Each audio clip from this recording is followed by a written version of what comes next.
Think about the first time you used Uber.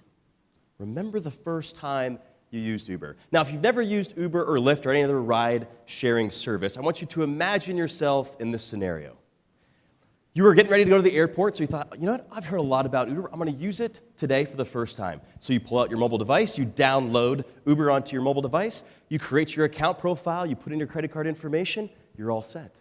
You put in the destination inside of the application, and magically, you're assigned a vehicle. And the make and model appear on your mobile device. You can see the profile picture of the person coming to get you, and all in the back of your head, you're thinking, this is a great experience. And in real time, you can see the vehicle coming to pick you up. It says it's going to pick you up in 5 minutes.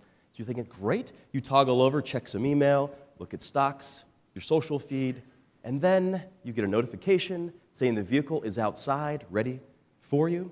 You step outside, sure enough, there it is. It matches the vehicle that's on the application. You get inside the vehicle, you head towards your destination, and that's when things get a little interesting. Perhaps that's when things got a little weird for you.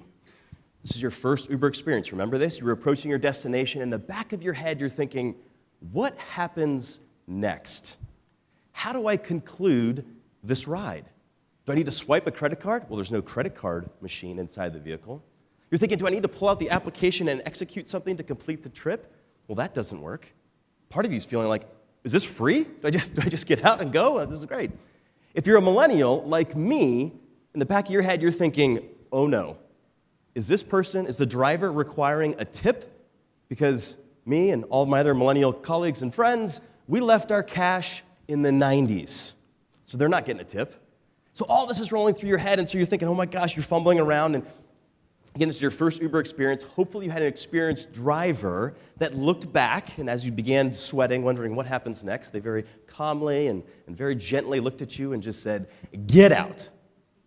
And you think, oh my gosh, is that it? You open the door, you close the door, the car drives off, and that's when it hits you. That feeling washes over you. Remember that?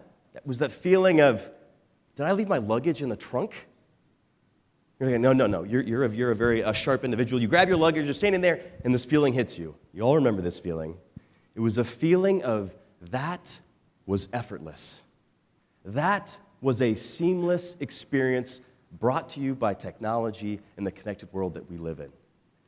And whether you know it or not, no matter your generation, no matter where you are on this planet, that experience that a large majority of us have had, that now becomes an expectation. That effortless and seamless experience becomes an expectation that will ripple into every other aspect of your life, your work lives and your personal lives.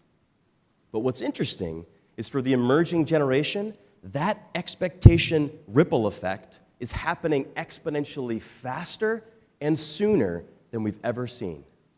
And so it's creating an emerging generation. It's creating a new generation that has different behaviors, they have different expectations, and they have different values, which is causing all kind of friction inside the workplace and across every industry on the planet.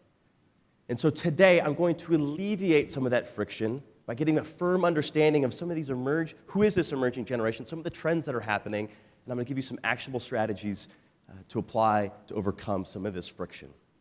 So let's get started. Here's the big idea I want to share with you today, and that big idea is this. The next generation provides data points into what's next. What's next for your industry? What's next for your business? What's next for your team? What's next for your communication? What's next for your training? What's next for fill in the blank? Now more than ever, if we understand the emerging generation, we can pivot our skill sets, we can pivot our marketing, we can pivot our industry, we can pivot our organizations so that we can thrive in the 21st century. The next generation provides data points into what's next. That's why it's important that we focus on the next generation.